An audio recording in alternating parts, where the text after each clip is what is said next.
Olá, estamos começando mais um episódio do Enredo Cultural. Hoje vamos falar sobre o Goiânia Mostra Curtas, um festival que tem colocado a cidade no circuito do audiovisual no Brasil. Mas é claro que o Enredo Cultural não tem só isso. Olha só, Enio Brito, poeta goiano, vai contar um pouco da sua história. No Cinefilia tem a participação do Nilo Borges. E quer saber o que tem mais? Então fique com a gente porque o Enredo Cultural está no ar.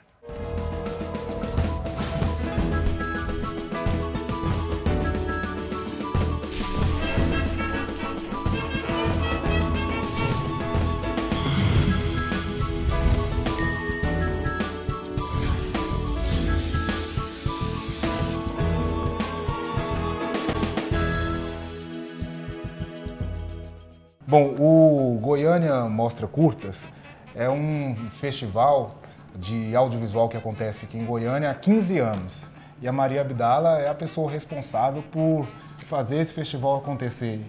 Eu já tinha esse projeto, assim, porque eu senti que aqui tinha uma lacuna, não tinha nenhum festival de cinema em Goiânia, existia um público ávido para qualquer coisa que entrasse, principalmente com um festival de cinema gratuito, com toda esse panorama, assim, essa grade, essa programação extensa. São 7 mostras que acontecem dentro do festival. Tem a Mostra Brasil, a Mostra Municípios, a Goiás, a Mostrinha, a Mostra de Cinema nos Bairros e a Mostra Especial. Dessas mostras aí que você falou, a que eu acho mais bacana é a mostra que vai para os bairros, né? Porque é a oportunidade de quem está na periferia da cidade ter contato com esse festival.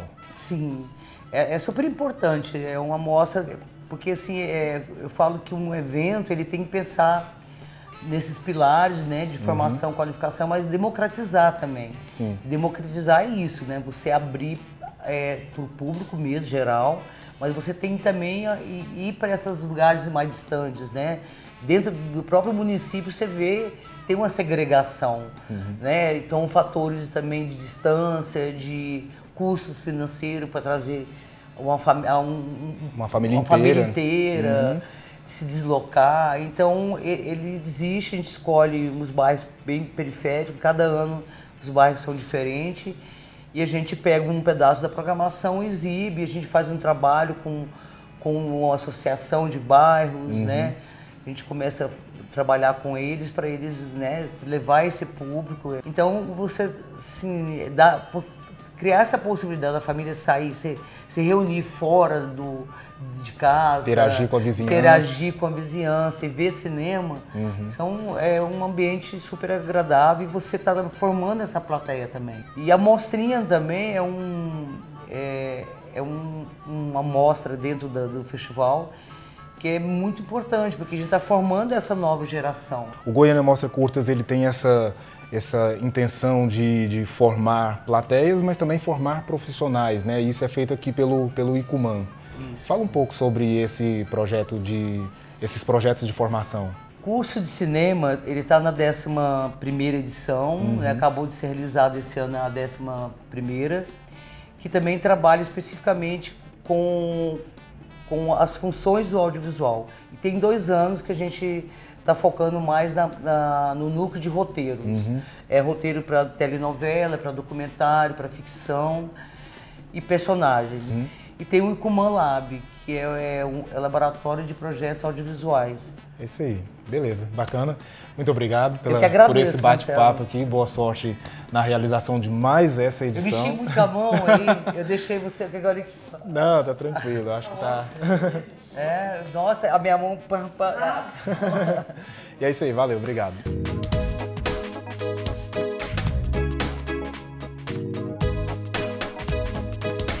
Olá, meu nome é Jesus Luthieri, sou luthier, vim da escola Hugo Martínez, que é uma escola de origem do Uruguai.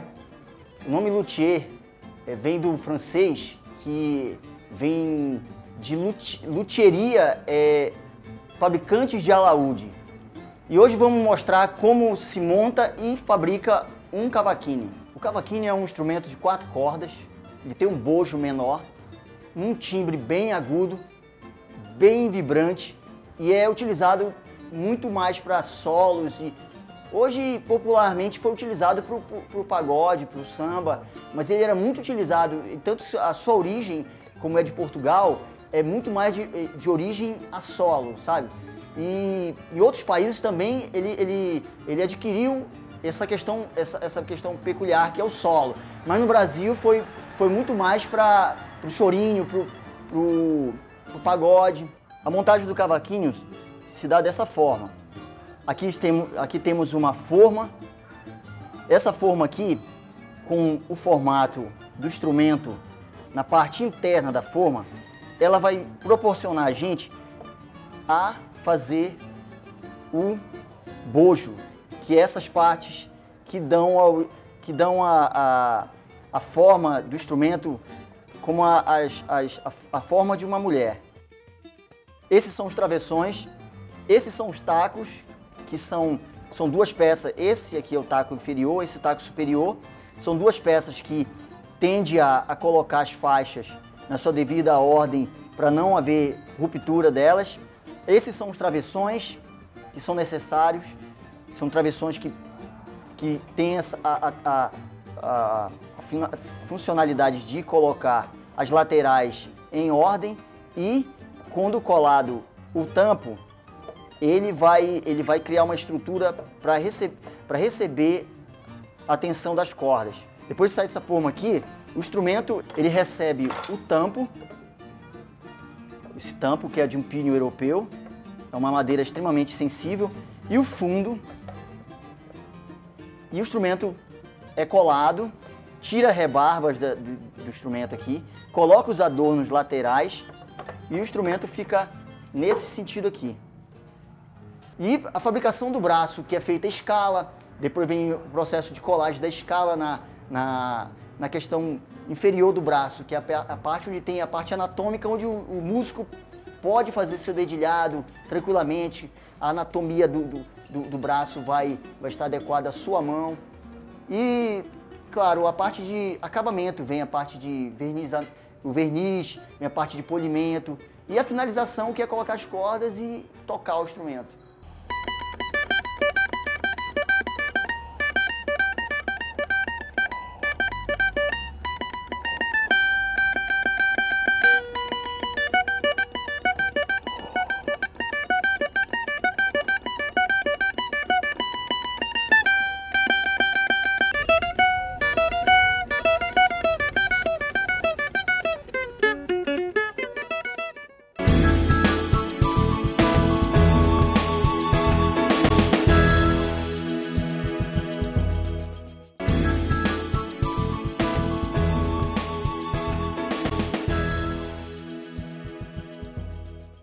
Olha só, o UFG na cidade foi conhecer um projeto da Faculdade de Letras que difunde a cultura dos países que falam língua espanhola. Confira!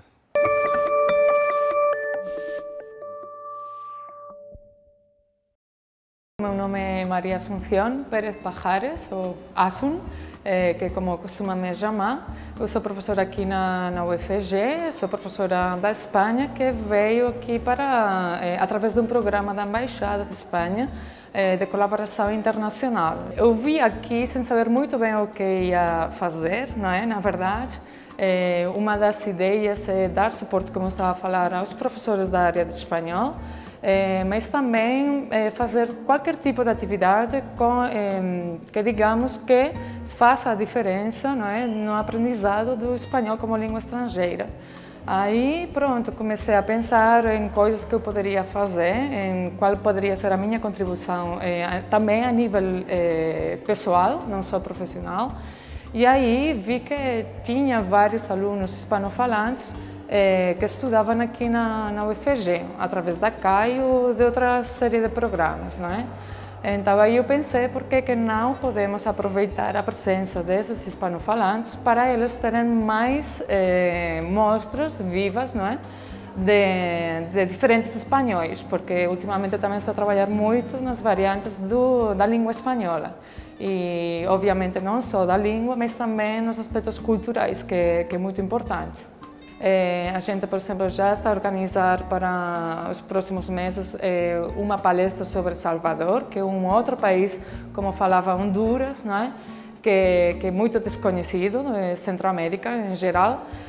Mas aí a gente vai falar sobre outra série de questões, como a culinária, como as festas, etc. Então, toda a gente fica convidada. Não são palestras somente para alunos da UFG, são para toda pessoa que esteja interessada na língua espanhola e na cultura do mundo hispânico.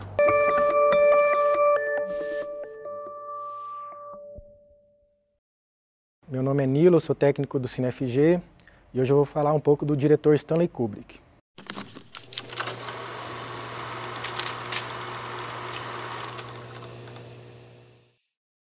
Stanley Kubrick, ele é um diretor importante para muitos cinéfilos, ele sempre está na lista dos filmes mais importantes da história do cinema.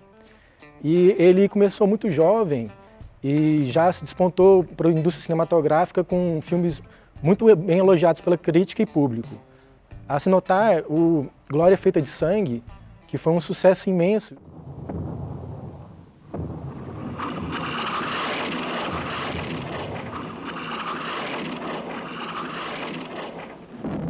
Ele é um diretor muito polêmico, porque tem muita gente que gosta e também tem muita gente que não gosta dos filmes dele, principalmente as adaptações. A adaptação mais específica do Iluminado, do Stephen King, que dividiu os fãs. Os fãs do livro detestam o filme, inclusive o próprio autor, o Stephen King, e os fãs de Kubrick adoram o filme, falam que é uma obra-prima do terror.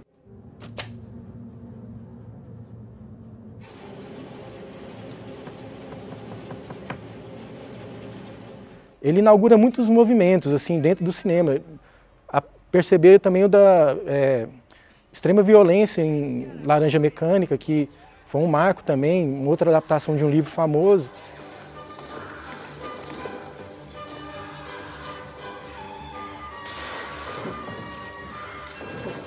E que gerou assim, desdobramentos dentro da história do cinema, de outros diretores que foram buscar essa polêmica da ultraviolência e tudo mais. Só que isso muda, né? Depois de um certo tempo, o filme do Kubrick não parece mais tão violento, depois de Tarantino, Haneke, Gaspar Noé, que levam essa ultraviolência para um outro patamar, né? De exploração visual, inclusive, né? 2001 é considerado por muitos como um dos maiores filmes de todos os tempos. Ali ele consegue resumir questões filosóficas, estéticas importantes e fez dele ser um diretor reconhecido, principalmente entre diretores comerciais e não comerciais. Ele sempre teve a preocupação de abordar várias formas, vários gêneros e estilos cinematográficos. Então ele fez desde romance, como filme épico, ficção científica, adaptação de obras modernas. Então ele tende a ser um pouco heterogêneo, apesar da guerra estar mais presente em alguns filmes, principalmente desde Glória Feita de Sangue até O Nascido para Matar. O Kubrick ele era conhecido por ser um perfeccionista, ele chegava a fazer mais de 10 takes de uma cena só. E por isso mesmo ele tinha problemas em finalizar alguns filmes, tem filme dele que ele não conseguiu terminar.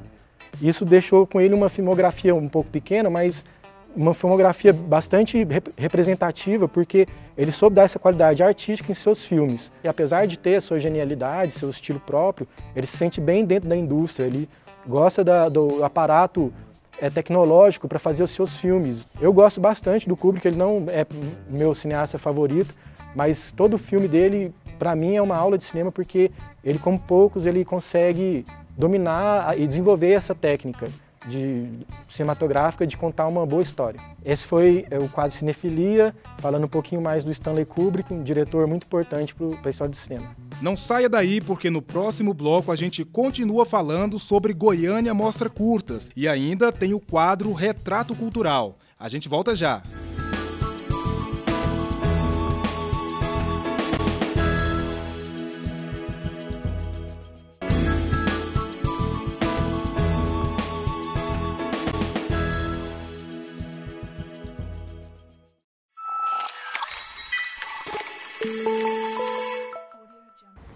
Porque o amor não morreu, o amor jamais morrerá, assim como também não morrerão as pessoas que não se perderem com medo de amar. Passa a vida, passa o tempo, passa o sol, passa o luar, mas nunca passa o sentimento de quem vive o verbo amar. Enio Brito de Sá, poeta. O meu futuro é o presente. E o presente é dizer o que eu penso, o que eu sinto, o que eu faço com a poesia na perspectiva libertária. Eu sempre fui um poeta que não tive muito espaço para ir a lugar nenhum. E como eu sabia que nunca tinha lugar para me ir, eu tinha que eu mesmo produzir esses lugares. Então eu pedia licença nas universidades e entrava de sala em sala e declamava e as pessoas falavam alguma coisa. Eu me lembro que quando eu lancei a Revolução do Amor, eu falei em 40 escolas. Tudo quanto é escola, eu pedia um minutinho e o diretor deixava, né? E a gente ia falando. Depois eu achei um outro caminho, falar poesia nos ônibus, do transporte coletivo urbano, assim, naquele momento muito agradável, onde está muito superlotado, que não tem ninguém esperando por ninguém. Então eu falei 1945 ônibus. Pedia 5 minutos, 7 minutos, olha gente, eu quero falar um poema, sou um poeta. Eu percebi a terra inteira minada por homens que não se amavam só instante e se perdiam na condição de explorar, sugando a vida do seu próprio semelhante para uma pequena minoria se banquetear. Aí eu vi o óleo disfarçado de amor, a mentira transformada em realidade, a tristeza fantasiada de alegria e a morte vestida com a roupa da felicidade. Então a minha trajetória enquanto poeta é a trajetória de uma construção inacabada. Porque inacabada é a história. Inacabado são os sonhos.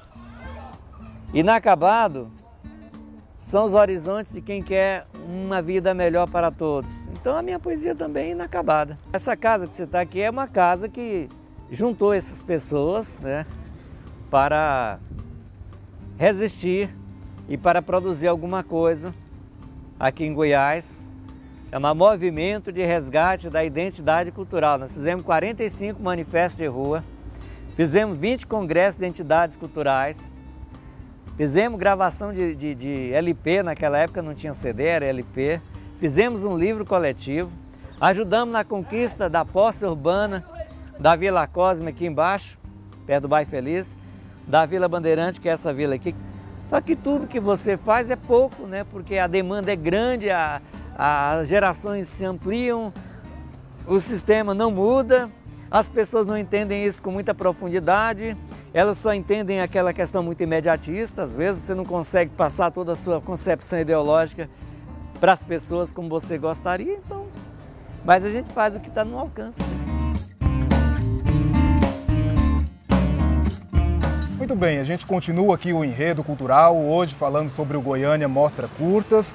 No papo que a gente está tendo aí com a Maria Abdala, que é a diretora desse evento, a pessoa que idealizou esse evento, ela disse que só nesse ano de 2016 eles receberam mais de 700 inscrições. Essas inscrições, esses curtas passam por uma curadoria e uma das pessoas que participa dessa curadoria é a Geórgia, que está aqui ao meu lado e faz a curadoria da mostrinha, né, Geórgia? Exatamente. Esse trabalho da curadoria da 15ª Mostrinha, dentro da 16ª edição da Goiânia Mostra Curtas, é um trabalho de muita responsabilidade, pensando no público infantil e pensando que o nosso olhar como curadores para um público infantil deve ser um olhar de valorizar o olhar da criança como um ser muito complexo, um ser muito aberto, que está explorando, está conhecendo o mundo, né? Então está muito aberto, diferentemente de nós adultos, a novas experiências, né? Talvez aquela experiência estética a qual nós como adultos temos nossas resistências, as crianças elas estão super mega abertas. Então, nesse sentido, a gente tem que ter um cuidado muito grande de não subestimar nem a inteligência, nem a percepção das crianças, né? Porque elas podem e sempre nos surpreendem. A mostrinha é uma parte do Goiânia Mostra Curtas, bastante interessante porque também trabalha a formação de público, né? Exatamente. E essa formação de público, ela não é assim, a criança ela não vai sozinha ao cinema. Então, é uma formação de público que diz muito respeito à família, né?